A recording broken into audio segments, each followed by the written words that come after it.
Hi once again, guys. Welcome to the Alphas Academy.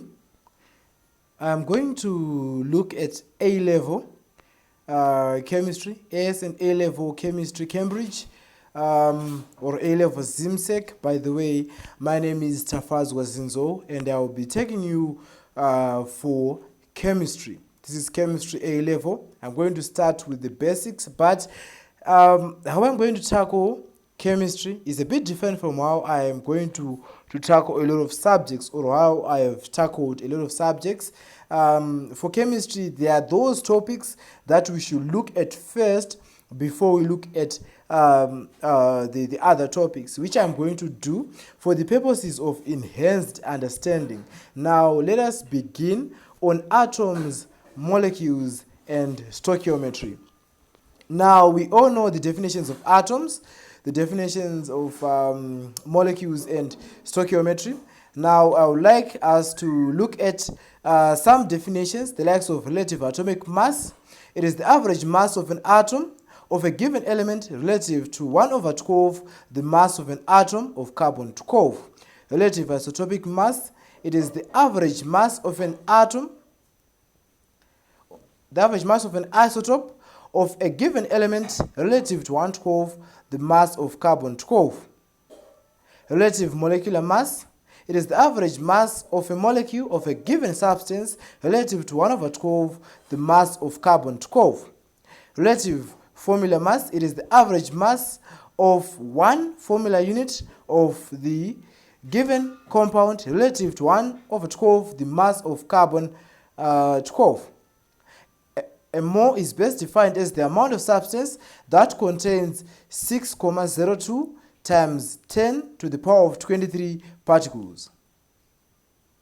Mass spectrometer is an instrument used for finding the relevant isotopic abundance of elements and to help identify unknown organic compounds. It measures the isotopic mass as well. Now, the stages include the first and foremost stage, which is vaporization. We need to vaporize our element before we can do anything to it, right? To vaporize, to make sure that it turns into gas. After it turns into gas, we have to ionize that element. Now, ionization energy, we're going to look at it as we progress, but it is done to remove an electron from an element so that it becomes positively charged. That's the idea of ionization. So ionization of the element, an electron is removed, right? So that's what it happens under high energy that we also know. Now we move on to the next page where we are looking at the atom, right? It loses an electron when shot by a beam, right? When struck or shot by a beam, right? This causes it to become positively charged. The atom becomes positively charged, as I said earlier on. Now, the atom passes through the acceleration chamber and a magnetic field which causes the deflection to the detector. So the detector is our screen. So if our element is positively charged, or if our atom is positively charged, it is deflected towards the negative potential, right? Depending on its mass, right? Depending on its mass, it determines the deflection angle that is going to come out of that. Now I've got the mass spectra of an example of neon. We are saying that you can extract 3 isotopes of neon having different molecular masses and relative abundances that are also different. Now we are going to look at how we can calculate the relative atomic mass. It is simply by saying 20 multiplied by 20 multiplied by 90,9, which is the relative abundance, multiplied by the molecular mass, plus the relative abundance again, multiplied by the other relative abundance. Therefore, it is simply the summation of the products of the molecular masses and the relative abundances all over 100. Now, finally, we will get 20,2. Now, if we get that, that's our relative atomic mass. The peak at the highest mass to charge ratio, the x-axis we call it the mass to charge ratio, is caused by the molecular ion. Therefore, it is the relative molecular mass of the whole compound or substance, right? This ion is formed by the simple molecule with one electron knocked out, right? It gives us the relative molecular mass, as I said earlier on. So from the mass spectrum, we can get the relative isotopic or atomic mass, the isotopes present, the relative abundance as well. Now we look at the mole concept, which is on the next page. We are simply trying to illustrate the formulas that we use in chemistry to calculate our details there. Moles are calculated by saying mole, the number of moles is equal to mass of the atom, the given mass in grams, over the molar mass as given in the periodic table. Now the mass can be calculated by saying the number of moles multiplied by the molar mass. This is simple subject of the formula, right? You are simply changing the subject of the formula to find mass or molar mass for any given situation. Now, if we have found our mass, we can go on to calculating our concentration.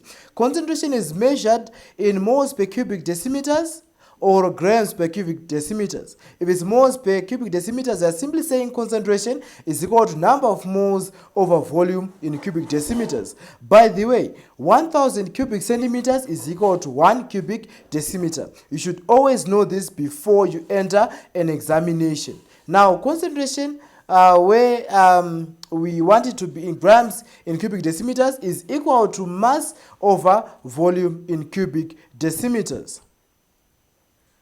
We can make the number of moles the subject to remain with N is equal to CV, where N is the number of moles and C is the concentration, while V is the volume in cubic decimeters.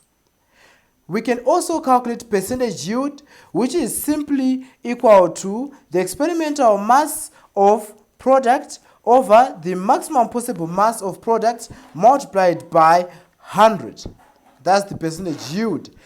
You can be asked to calculate the mass of copper oxide needed to react with 100 cubic centimeters of sulfuric acid of 0.1 moles per cubic decimeter. Concentration. They won't write concentration in some situations, but in some instances they can write concentration. So copper oxide plus sulfuric acid, you first write the equation, of course, the chemical equation, you balance it, and then you have something that looks like that. To calculate the number of moles of sulfuric acid, you simply say it's equal to the concentration of sulfuric acid multiplied by the volume of sulfuric acid. Hence to say, concentration is 0.1 moles per cubic decimeters multiplied by 0.1 cubic decimeters. We have changed 100 cubic centimeters to what? To decimeters. Remember I said 1000 cubic centimeters is equal to 1 cubic decimeter. Therefore, 100 is equal to 0.1 cubic decimeters. 0.1 moles per cubic decimeters multiplied by 0.1 cubic decimeters, you get 0.01 moles. We now look at defining what we call an empirical formula. An empirical formula is the simplest whole number ratio of atoms present in a compound. We're going to look deeper into that, but I believe you looked at that when you were looking at IGCSE chemistry O level, or when you're looking at ZIMSEC O level. But if you have got any queries concerning that, feel free to come to my inbox where I will assist you fully on the number given in the description below. Molecular formula is defined as the actual whole number ratio of atoms present in a molecule. With that being said, I move on to the next page. On this page, we are looking at the molar mass of a compound, right? It has the same numerical value as its relative formula mass. You should also know that. The atomic structure. Now, an atom is got subatomic particles, namely electrons, protons, and neutrons. We need to know their relative charges and their relative masses. For an electron, it's negatively charged, and it has got a mass of 1/1840 mass units. Protons, they've got a charge of +1, and their mass is equal to 1 mass unit. For a neutron, it's neutrally charged, and it has got a mass of 1 as well. Now, with that being said, we have the behavior of electrons, protons, and neutrons in an electric field. The basic definition of an electric field according to physics is simply a region it is simply a region in which a charged particle can experience a force, right? It is a region in which a charged particle can experience a force. Now, electrons have a negative charge, so they are attracted to the positive potential. Protons have a positive charge, so they are attracted to the negative potential or side of the field. Neutrons are neutrally charged, so they do not get deflected. But you know that protons are heavy, or they are heavier than electrons, since they have got a mass of 1 mass unit, and an electron has got 1/1840. Therefore, the deflection occurring at for electrons is greater than the deflection occurring at protons because of the difference in masses. You see, the proton is less deflected than an electron. The nucleus is positively charged because it contains positively charged protons and neutrally charged neutrons. They've got no effect on the protons, right? Electrons surround the nucleus of an atom and they are located on orbital shells. I move on to the next page.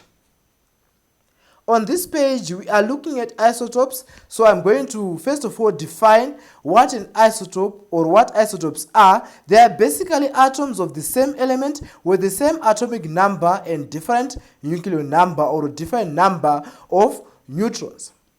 Now, there's that equation that I've written at the top right corner, which is CXHY plus X plus Y over 4 O2 gives you X CO2 plus Y over 2 H2O. It is simply the format that you use when you are reacting hydrocarbons to oxygen, right? Or when you are burning hydrocarbons. It's a combustion format of what? Hydrocarbons, where you are looking at X being the number of carbon atoms or the number of carbon atoms in the carbon chain, in the hydrocarbon chain for that alkene or hydrocarbon, and Y is the number of hydrogen atoms in that hydrocarbon chain. You can balance your equation by simply putting those figures. For example, if you've got ethane, right, or ethene, C2H4, it means wherever there's an X, you are putting a 2. Wherever there's a Y, you are putting a 4, and you see that your equation will be balanced. You can use this as a trick to balance all your equations in chemistry, specifically those combustion reactions of hydrocarbons.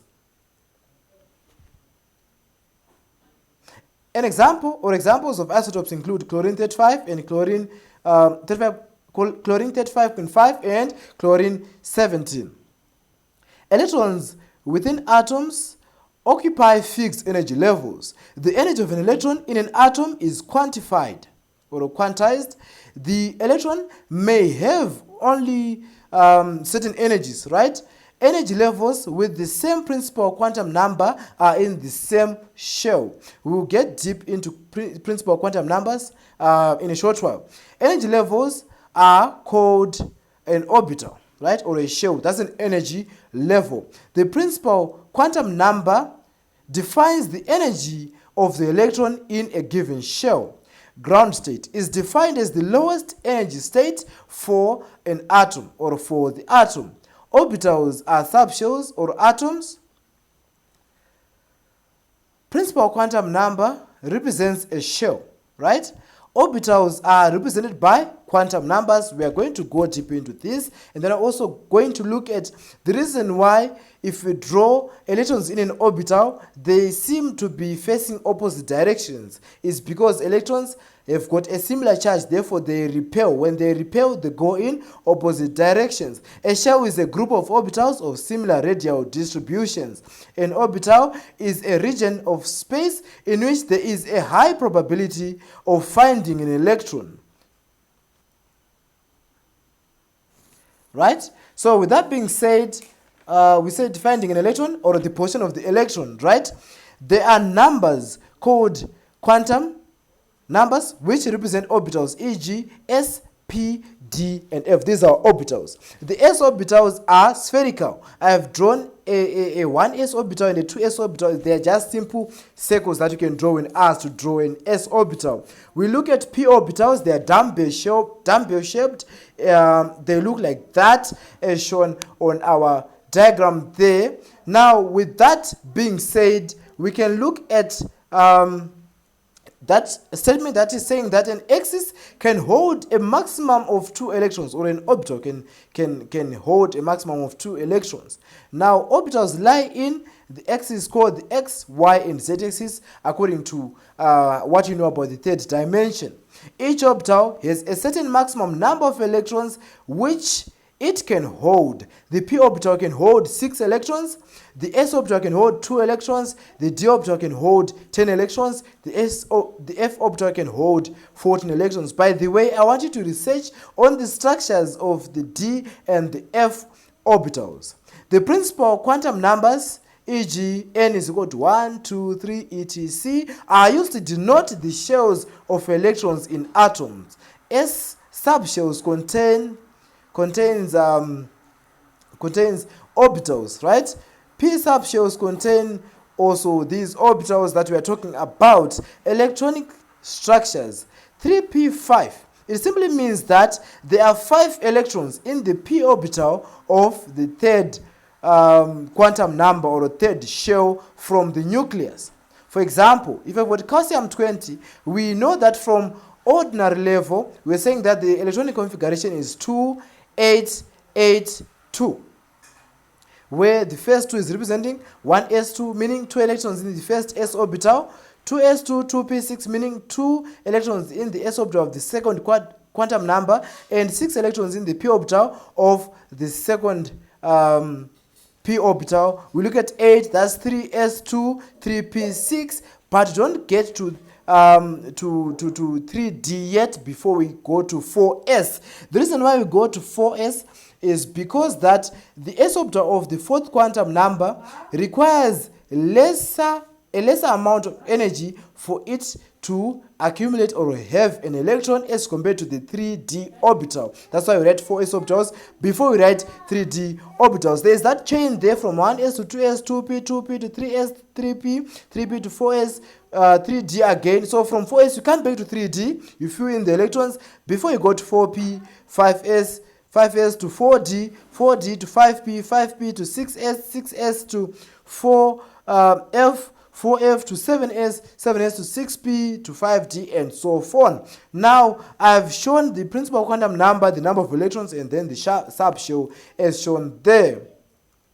Now, with that being said, we can, if you may allow me to take a break for a second, I'll be back in a while. Alright, I'm back. Okay, so we were saying that this pattern you have to follow it whenever you are trying to give the electronic configurations of the required atoms. It applies to every atom that there is. But back at form 4, or back at ordinary level, we told each other that we can write electronic configurations for the first 20 atoms in the periodic table. Now we can write the electronic configurations for every atom in the periodic table. If you don't have a periodic table, feel free to download it, have it in your cell phone, mobile, PC, whatever. If it's a hard copy or soft copy is also fine. I look at the next page.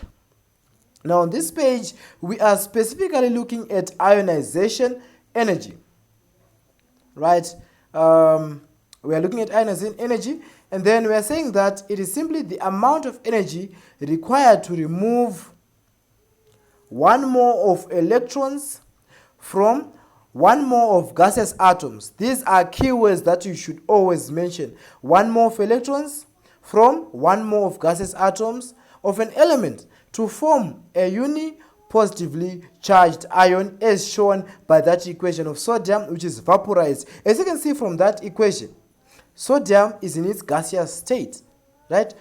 What has happened to sodium for it to become a gas? It has been vaporized. So you can't remove 1 mole of electrons from an element without firstly vaporizing it, which is the reason why we vaporize elements before we can accelerate them in a mass spectrometer. They need to be vaporized first and then ionized. So when you ionize that, it means we are removing 1 electron. If we remove 1 electron, we form a positively charged ion.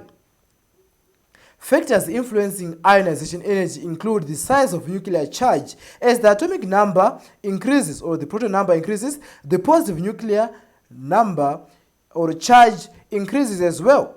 The bigger the positive charge, the greater the attractive force between the nucleus and the electrons. So more energy is required to overcome these attractive forces when removing an electron, right? Therefore, size of nuclear charge is directly proportional to ionization energy.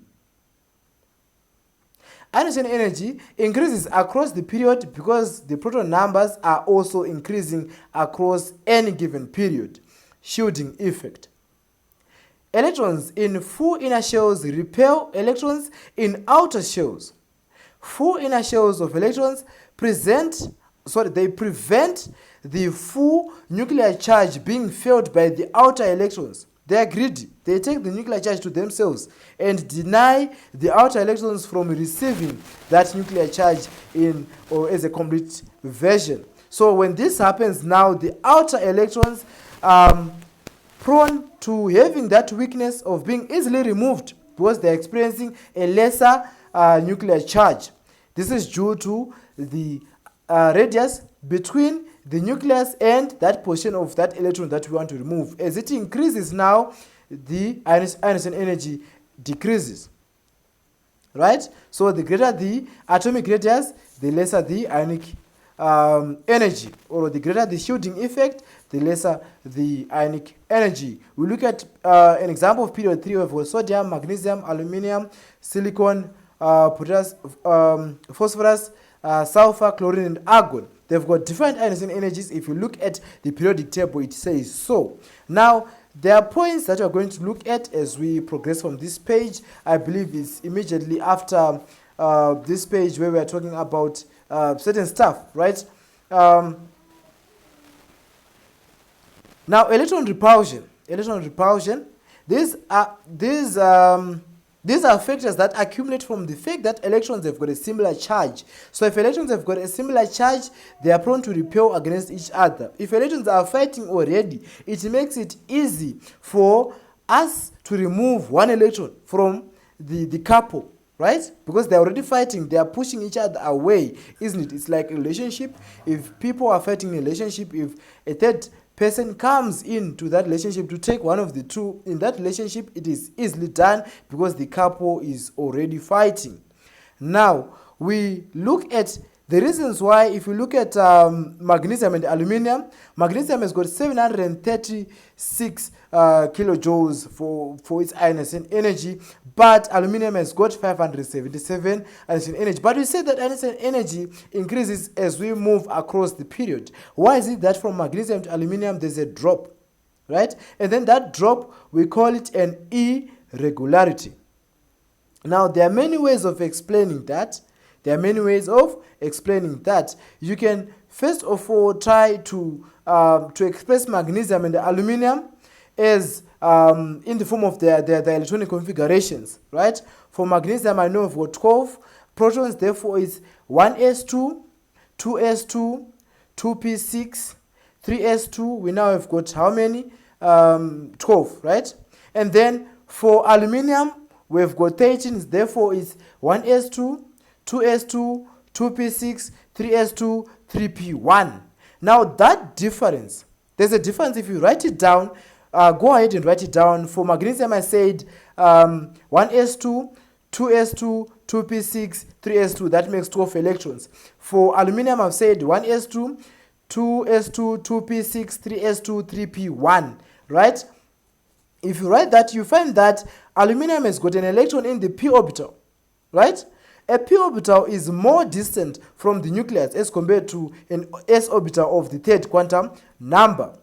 That difference already will constitute what we call the shielding effect. We are saying that the electron in the p orbital of aluminium is further away from the nucleus. Therefore, it is experiencing a shielding effect, or it is experiencing a minimalized nuclear charge. Hence, it is easier for us to remove that electron that is in the p orbital as compared to that electron that is in the s orbital of the third quantum number in magnesium. We look at phosphorus and sulfur. Phosphorus has got 1060 and sulfur has got 1000. Now the reason there is that one of these two has got 2 electrons in its orbital, and then the other one has got 1 electron in its orbital. And according to electron repulsion, the electrons that are 2 in the same orbital are fighting already, therefore it's easier for us to remove that electron. Sulfur has got an orbital that has got 2 electrons, which is easy for us to remove one from which, therefore would require a lower ionization energy to remove an electron from sulfur as compared to phosphorus. Shells further from the nucleus have got a greater energy level than shells closer to the nucleus. That's a point we need to know. I move on to the next page. On this page, we are talking about, or we have drawn a graph of ionization energies for sodium. We are saying that in the first ionization energy, this is the ionization energy whereby we are removing the first electron. Right? There is that amount of energy needed. And then if we remove that electron from sodium, we write sodium as 1s2, 2s2, 2p6,